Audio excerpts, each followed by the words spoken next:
Praise the Lord. Today let us see some verses from the book of Isaiah, chapter 45.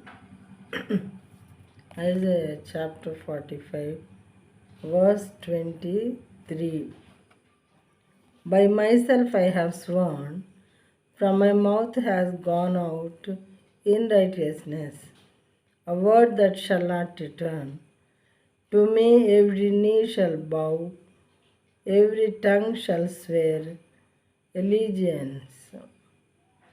నా ఎదుట ప్రతి మోకాలు వంగుననియు, ప్రతి నాలుకయు నా తోడని ప్రమాణము చేయుననియు, నేను నా పేరట ప్రమాణము చేసి ఉన్నాను. నీతి గల నా నోటి మాట బయలుదేరియున్నది, అది వ్యర్థము కానేరదు. Isaiah chapter 45, verse 23.